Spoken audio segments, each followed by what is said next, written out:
अक्सर हम हेल्थ से जुड़ी हुई बातों को इग्नोर कर देते हैं।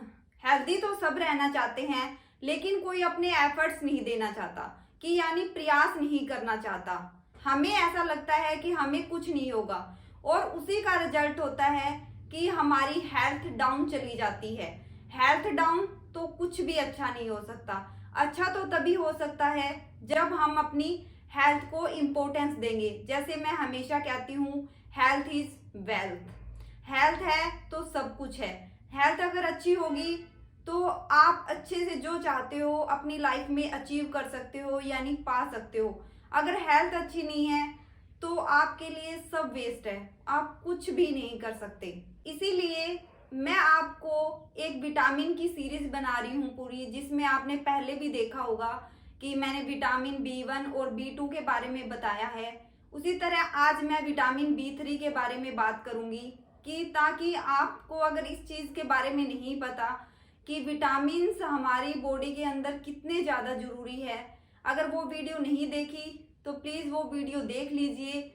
और आपके लिए देखना भी बहुत ज़्यादा ज़रूरी है, क्योंकि आपको पता होना चाहिए कि विटामिन हमारी बॉडी के लिए कितने ज़्यादा ज़रूरी है। और ऐसा ना हो कि हमारी बॉडी के अंदर एक विटामिन की कमी हो रखी है और उस वजह से धीरे धीरे हमें पता ही नहीं चल रहा है, और धीरे धीरे करके सब विटामिन की कमी हो गई है, और उस वजह से क्या हो गया, इतने हेल्थ इश्यूज इतने ज़्यादा हो गए हैं कि अब हमें कोई सोल्यूशन ही नहीं मिल रहा है। तो आज हम विटामिन B3 के बारे में बात करेंगे। मैं हूं doctor Sushila Verma from healthy life. इससे पहले अगर आप मेरे चैनल पे नए हैं तो प्लीज़ सब्सक्राइब कर दीजिए, शेयर कर दीजिए और बेल आइकन का बटन प्रेस कर दीजिए, ताकि आपको न्यू वीडियो की अपडेट मिलती रहे। तो आइए स्टार्ट करते हैं विटामिन B3, कि विटामिन B3 हमारी बॉडी के लिए कितना ज़्यादा इम्पोर्टेंट है। विटामिन हमारी बॉडी में स्मॉल अमाउंट में चाहिए होते हैं, यानी थोड़ी सी मात्रा में चाहिए होते हैं। पर अगर बॉडी को ये थोड़ी सी मात्रा विटामिन की ना मिले तो बहुत सारे हेल्थ इश्यूज हो सकते हैं। और अगर इनकी प्रॉपर मात्रा हो, ये थोड़ी सी मात्रा अगर हमारी बॉडी के अंदर होती है तो हमारे सारे हेल्थ इश्यूज को ऑलमोस्टली होने ही नहीं देती है। तो प्लीज ध्यान दीजिए कि आपकी बॉडी के अंदर कौन से विटामिन की कमी है। सबसे पहले आपका ये जानना जरूरी है कि विटामिन B3 आपकी बॉडी में क्या हेल्प करता है, कि अगर वो प्रेजेंट है, अगर आपकी बॉडी में है तो आपको कौन कौन सी प्रॉब्लम नहीं हो सकती। सबसे पहला है, जैसे मैं विटामिन B2 के बारे में भी बताया था, कि जो भी हम खाते हैं, फैट वाली चीजें खाते हैं, जो हम खाना खा रहे हैं तो उसको क्या करता है, ब्रेक कर देता है, तोड़ देता है। और तोड़ने के बाद क्या होता है, वो एनर्जी में कन्वर्ट हो जाता है। जो हमारी बॉडी के अंदर एनर्जी रहती है ना, वो उसी की वजह से रहती है। तो विटामिन B2 और B3 दोनों का काम यही होता है कि वो खाने को तोड़कर एनर्जी में कन्वर्ट कर देता है। और विटामिन B3 का क्या काम है, अगर विटामिन B3 हमारी बॉडी के अंदर एक्सेस हो जाए, यानी ज्यादा हो जाता है, तो वो क्या होता है, यूरिन के द्वारा हमारी बॉडी उसको बाहर निकाल देती है। और क्या होता है, जो हमें कोलेस्ट्रॉल की प्रॉब्लम होती है, तो ब्लड के अंदर जो कोलेस्ट्रॉल लेवल बढ़ जाता है, हमारा खून गाढ़ा होना जिसको बोलते हैं, तो उसको भी कम कर देता है, यानी कोलेस्ट्रॉल लेवल को भी कम कर देता है। और एक एथेरोस्क्लेरोसिस एक बीमारी होती है, यानी एक डिजीज होती है। उसमें क्या होता है, जो हमारी आर्टरीज होती है, यानी जो हमारी नसें होती है ना, उनके अंदर क्या होता है, फैट जमा हो जाता है, क्लोट से बन जाते हैं जगह जगह, कि कहीं कहीं हमें दिखेगा रेडनेस, कहीं नहीं दिखेगा, कहीं सही दिखेगी हमारी स्किन, कहीं नहीं दिखेगी। तो उसको बोलते हैं अर्थरोस्क्लेरोसिस डिजीज बोलते हैं। उसमें भी ये हेल्प करता है, उसको ट्रीट करने के लिए भी इस विटामिन B3 की जरूरत पड़ती है। और किन चीजों में ये ट्रीट करने के लिए जरूरत पड़ती है, जैसे हमें डायबिटीज यानी शुगर की प्रॉब्लम हो रखी हो, या हमें डायरिया हो रखा हो, यानी लूज मोशन हो रखे हो, तो उसको भी ट्रीट करने में हेल्प करता है। अगर विटामिन B3 होगा तो हमें ऐसी कोई प्रॉब्लम नहीं होगी। जैसे हेजा की बीमारी हो जाती है, जिसे कोलरा बोलते हैं, तो वो भी बीमारी हमें नहीं होगी। और अगर हो जाती है तो उसको ट्रीट करने के लिए भी विटामिन B3 हमें दिया जाता है। और ये जो पेट के जो भी रोग होते हैं, यानी गैस्ट्रोइंटेस्टाइनल जो भी हमें प्रॉब्लम होती है, उसको भी ट्रीट करने में हेल्प करता है। और ये क्या करता है, जो हमारी बॉडी के अंदर वेस्ट प्रोडक्ट होते हैं, क्योंकि हम जो खाते हैं वो तो ये तो है नहीं कि उनमें कुछ ना कुछ केमिकल तो होता ही है ना, जो ये वेस्ट प्रोडक्ट होता है उसको इंटेस्टाइन में से बाहर निकाल देता है। और जो हमारी बॉडी के फंक्शन होते हैं उनको हेल्दी फंक्शन करने में, मतलब वो प्रॉपरली तरह से काम करे, तो उसमें भी ये हेल्प करता है। और विटामिन बी3 के अंदर क्या होता है, एंटीऑक्सीडेंट प्रॉपर्टी होती है, एक नेचुरल तरह की एंटीऑक्सीडेंट प्रॉपर्टी होती है। तो इसमें क्या होता है, जो अर्थराइटिस की एक प्रॉब्लम सुनी होगी, जिसमें क्या होता है हमारे ज्वाइंट्स में प्रॉब्लम हो जाती है, जैसे उंगलियां होगी या पैरों की उंगलियां, कहीं भी ज्वाइंट्स होते हैं वो ऐसे टेढ़े हो जाते हैं। इस तरह से मैं फोटो दिखा रही हूँ आपको, वो देख लीजिए, इस तरह की बीमारी भी हो जाती है, तो उसको भी ट्रीट करने में हेल्प करता है।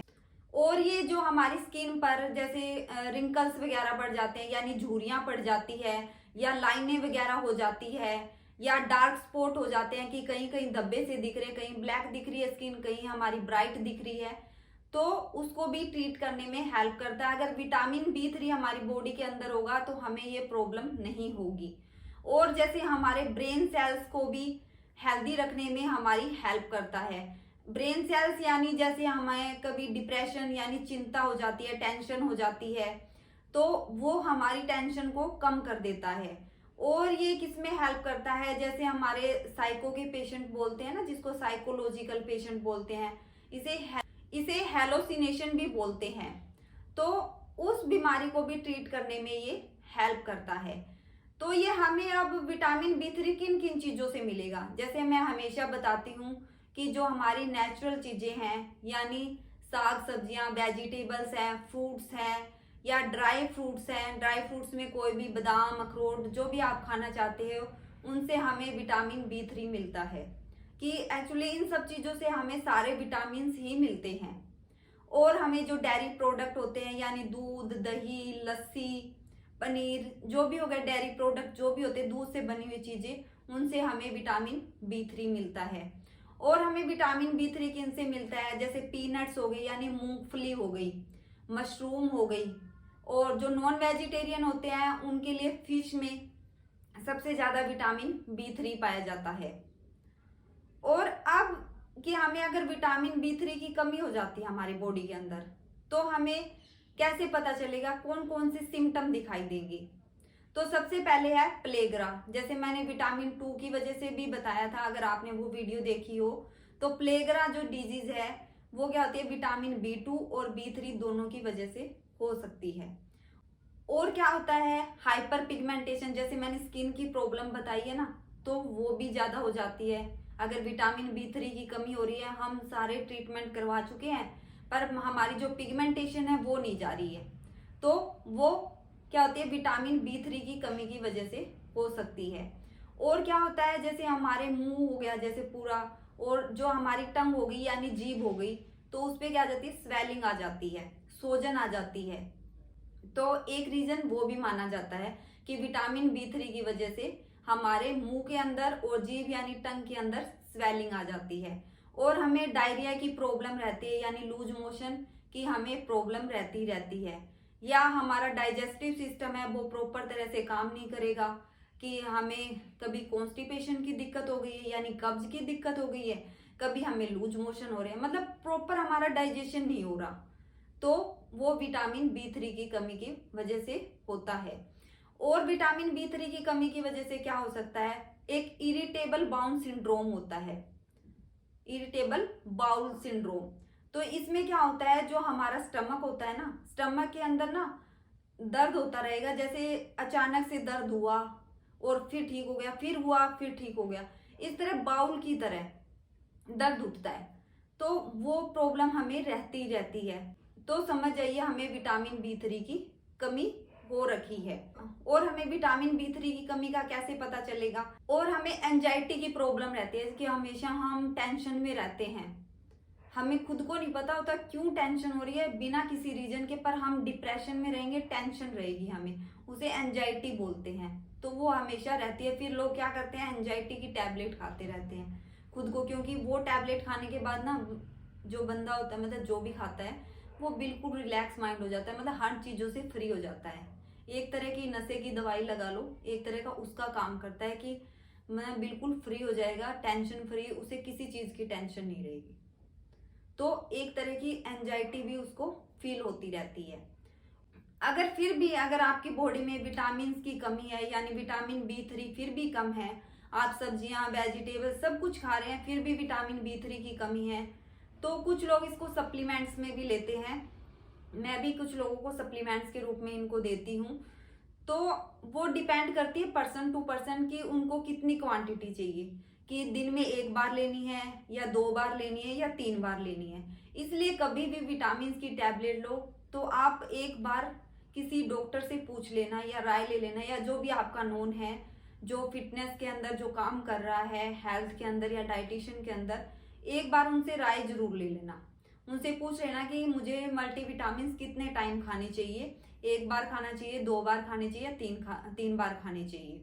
मैं जो सप्लीमेंट यूज करती हूँ वो विटामिन बेस्ड होते हैं, वो एमवे के और हर्बल लाइफ के दोनों के मैं यूज करती हूँ, अपने पेशेंट्स को देती हूँ, जिसमें वो कंफर्टेबल होते हैं कि उनको ये होता है कि ये लेने से हम ठीक हो जाएंगे, तो मैं वो उनको वही प्रेफर करती हूँ। और मैं हमेशा जैसे बताती हूँ, अगर आपको भी चाहिए तो मैं नीचे कमेंट बॉक्स में आप मुझे मैसेज कर सकते हैं और मैं उसका लिंक दे दूंगी, आपको कुछ डिस्काउंट मिल जाएगा उसमें। और एक चीज और बताना चाहती हूँ, जैसे विटामिन B3 अगर हमारी बॉडी के अंदर अगर ज्यादा हो जाता है, मान लो हमें एक्सेस में ले लिया, हमें सिर्फ 1 टैबलेट की जरूरत थी और हमने 2 ले ली या 3 ले ली, तो क्या हो सकता है, हमारे लीवर पे बहुत ज्यादा इफेक्ट पड़ता है। वैसे तो ये यूरिन के द्वारा निकल जाता है, पर हमें काफी टाइम से बहुत ज्यादा ले रहे हैं, एक्सेस हो गया है बॉडी के अंदर, तो क्या होता है, लीवर को डैमेज करने के चांसेस हो जाते हैं। और कभी भी विटामिन, कोई भी विटामिन ले रहे हो उनको अल्कोहल के साथ कभी नहीं लेना है, क्योंकि अल्कोहल के साथ लेते हैं तो लीवर, आपने सुना है अल्कोहल पीने से तो लीवर डैमेज होता ही है, अगर विटामिन उसके साथ ले रहे हैं तो बहुत ज्यादा खतरा बढ़ जाता है। इसलिए मैं यही बोलूंगी, जब भी आप विटामिन ले रहे हो तो आप अल्कोहल का यूज ना करें। और इसकी वजह से क्या होता है, हमारा अगर ज्यादा हो जाए तो हमारा जो ब्लड प्रेशर है यानी BP वो लो हो जाता है, और पेप्टिक अल्सर भी हो जाते हैं, यानी जो पेट होता है ना, जो हमारा स्टमक है उसके अंदर छाले जिसको बोलते हैं वो हो जाते हैं अगर इसका ज्यादा मात्रा में लेने से। इसलिए जब भी लो तो किसी का सजेशन लेके लो। और फिर भी अगर आप मेरे से भी पूछना चाहते हो कि हमें कितनी मात्रा में लेना चाहिए, तो आप मुझे कमेंट बॉक्स में मैसेज कर सकते हो, मैं आपका रिप्लाई जरूर करूंगी। मिलते हैं जल्दी ही नेक्स्ट वीडियो में, तब तक के लिए अपना ध्यान रखना।